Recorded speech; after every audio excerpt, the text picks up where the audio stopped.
Assalamualaikum warahmatullahi wabarakatuh. Halo teman-teman, perkenalkan nama saya Sherly Etiani. Di sini saya akan membahas seputar manajemen logistik. Di sini saya akan membuat tugas mata kuliah manajemen logistik dengan dosen pengampu Kak Ana. Apa itu logistik? Logistik berasal dari bahasa Yunani, yaitu logos, artinya rasio atau kalkulasi. Dan juga dalam bahasa Perancis, loger, yang berarti menyiapkan. Kata ini juga berkaitan dengan sebuah manajemen yang mencakup proses perpindahan, penyimpanan, distribusi, dan pengadaan. Manajemen logistik merupakan bagian dari proses rantai pasok yang berfungsi untuk merencanakan, melaksanakan, dan mengendalikan keefisienan dan keefektifan penyimpanan dan aliran barang, pelayanan, dan informasi terkait dari titik permulaan atau titik asal hingga titik konsumsi dalam tujuan untuk memenuhi kebutuhan pelanggan. Manfaat manajemen logistik yang pertama, meningkatkan pelayanan pelanggan dengan menyediakan barang dan jasa yang tepat waktu, berkualitas, dan sesuai dengan spesifikasi pelanggan. Manajemen logistik dapat meningkatkan kepuasan dan loyalitas pelanggan. Yang kedua, meningkatkan fleksibilitas dan daya saing. Dengan mampu menyesuaikan diri dengan perubahan permintaan atau kondisi pasar, manajemen logistik dapat meningkatkan kemampuan perusahaan untuk merespon peluang atau ancaman. Yang ketiga, meningkatkan efisiensi dan produktivitas. Dengan meningkatkan koordinasi dan integritas antara fungsi-fungsi logistik dan rantai pasokan, manajemen logistik dapat meningkatkan aliran informasi, mengurangi pemborosan, dan meningkatkan kinerja proses. Menurut Lumenta, ada 3 tujuan manajemen logistik. Yang pertama, tujuan operasional, yaitu tersedianya barang serta bahan dalam jumlah yang tepat dan mutu serta waktu yang dibutuhkan. Yang kedua, tujuan keuangan, yaitu terlaksananya tujuan operasional dengan biaya serendah-rendahnya dengan hasil yang optimal. Yang ketiga, tujuan pengamanan, agar persediaan tidak terganggu oleh kerusakan, pemborosan, penggunaan tanpa hak, pencurian, dan penyusutan yang tidak wajar lainnya, serta nilai persediaan yang sesungguhnya dalam sistem akuntansi. Bagaimana aktivitas manajemen logistik yang efektif? Aktivitas manajemen logistik yang baik adalah dengan mengkoordinasikan seluruh proses distribusi barang, mulai dari menerima barang, pencatatan, quality control, pengemasan, dan proses pengiriman barang kepada konsumen. Semua ini harus dikelola dengan rapi agar tidak menimbulkan komplain dari konsumen. Seluruh proses tersebut dilakukan dengan menggunakan sistem yang berteknologi tinggi. Sistem manajemen logistik juga menggunakan sistem SCM atau Supply Chain Management.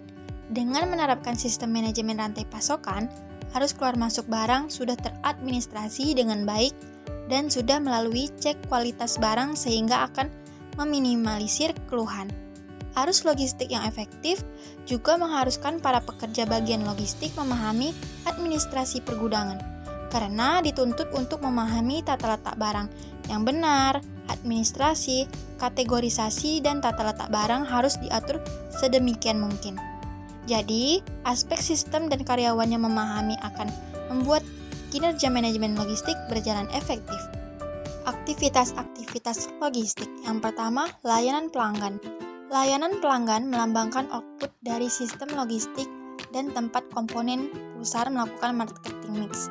Ada 5 aturan sistem logistik. Yang pertama, produk yang tepat. Kedua, tempat yang tepat. Ketiga, keadaan yang tepat. Keempat, biaya yang tepat. Dan yang terakhir, waktu yang tepat. Tingkat layanan pelanggan tidak hanya menentukan apakah pelanggan yang ada akan selalu menjadi pelanggan, tetapi juga berapa banyak pelanggan yang berpotensial akan menjadi pelanggan. Kedua, peramalan permintaan atau demand forecasting. Demand forecasting akan menentukan keterlibatan jumlah produk dan peralatan yang menyertainya bahwa pelanggan akan membutuhkannya pada suatu waktu di masa yang akan datang. Forecast untuk permintaan di masa yang akan datang menentukan strategi promosi, alokasi pemasaran, harga, dan aktivitas riset pasar. Manajemen peramalan logistik menentukan berapa banyak permintaan setiap produk yang diproduksi oleh perusahaan dan harus dikirim ke perusahaan yang menyediakan di berbagai pasar. Yang ketiga, manajemen persediaan. Manajemen persediaan melibatkan trading off pada tingkat persediaan yang berpegang kepada pencapaian tertinggi untuk tingkat pelayanan pelanggan. Tujuan dari persediaan adalah untuk menjaga ketersediaan barang agar bisa memenuhi kebutuhan pelanggan dan juga efektivitas biaya. Yang keempat, komunikasi logistik. Komunikasi yang akurat dan pada saat yang tepat merupakan dasar dari keberhasilan manajemen logistik. Komunikasi seringkali diabaikan dalam sistem logistik. Kekurangan dalam mutu informasi dapat menimbulkan banyak masalah. Kekurangan tersebut adalah informasi yang diterima tidak betul, kurang lengkap, dan informasi yang diterima sudah tidak dibutuhkan lagi, atau kadaluarsa. Jadi, komunikasi yang cepat dan akurat mempengaruhi prestasi logistik. Yang kelima, material handling. Keuntungan dari material handling adalah untuk yang pertama, menghapuskan perawatan apabila itu dimungkinkan. Yang kedua, memperkecil jarak perjalanan. Yang ketiga, memperkecil proses pekerjaan. Yang keempat, menyediakan aliran bebas hambatan. Yang terakhir, memperkecil kerugian dari pemborosan, kerusakan, cacat produksi, dan pencurian. Ketujuh, pengemasan atau packaging. Packaging melakukan dua fungsi dasar. Yang pertama, pemasaran dan logistik. Dalam arti pemasaran, kemasan bertindak sebagai bentuk promosi atau iklan. Dalam logistik, kemasan melayani peran ganda. Yang pertama, kemasan dapat melindungi produk dari kerusakan saat sedang disimpan atau pengiriman. Yang kedua, kemasan yang tepat dibuat lebih mudah untuk menyimpan dan memindahkan produk sehingga mengurangi biaya material handling. Yang ke-8, dukungan komponen dan jasa. Tanggung jawab logistik tidak berakhir ketika produk dikirimkan kepada pelanggan. Logistik harus berkaitan dengan banyak aktivitas yang terlibat dalam perbaikan dan servis. Hal ini akan membutuhkan strategi dan program yang dikoordinasikan dengan aktivitas reverse logistik lainnya. Yang ke-9, pemilihan lokasi pabrik dan gudang. Lokasi pabrik dan gudang adalah fasilitas penyimpanan sangat penting. Penempatan yang strategis untuk pabrik dan gudang dapat membantu perusahaan dalam meningkatkan mutu layanan pelanggan. Yang ke-10, pengadaan. Pengadaan adalah proses memperoleh barang dan jasa untuk memastikan efektivitas operasional perusahaan manufaktur dan logistik proses. Yang ke-11, reverse logistik.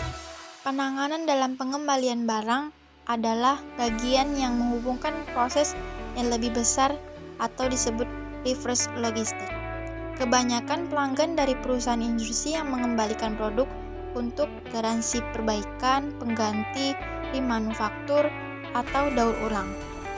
12. Pengangkutan dan transportasi. Aktivitas pengangkutan dan transportasi melibatkan pergerakan produk dan mencakup pemilihan metode pengiriman, patuh terhadap berbagai peraturan transportasi, dan mengetahui persyaratan pelayanan domestik dan pelayanan internasional. Dan terakhir, pergudangan dan penyimpanan. Produk harus disimpan di pabrik atau di lapangan yang pada akhirnya akan dijual dan dikonsumsi kecuali pelanggan membutuhkan mereka begitu mereka diproduksi. Aktivitas pergudangan dan penyimpanan melibatkan pengelolaan ruang yang diperlukan untuk menyimpan atau mempertahankan persediaan. Perencanaan logistik. Perencanaan logistik merupakan kegiatan pemikiran, penelitian, perhitungan, dan perumusan tindakan-tindakan yang dilakukan di masa yang akan datang, baik berkaitan dengan kegiatan-kegiatan operasional dalam pengadaan logistik, penggunaan logistik, pengorganisasian, maupun pengendalian logistik. Dengan demikian, maka secara sederhana perencanaan logistik ini dapat diartikan sebagai proses perumusan kebutuhan-kebutuhan logistik yang akan digunakan pada masa yang akan datang untuk mendukung tercapainya tujuan organisasi perusahaan secara efektif dan efisien. Tipe-tipe perencanaan logistik ada 3. Yang pertama, perencanaan strategis.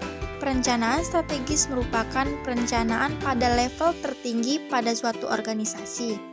Agar dapat disusun dengan baik, Perencanaan strategis membutuhkan banyak komitmen dan sumber daya manajerial.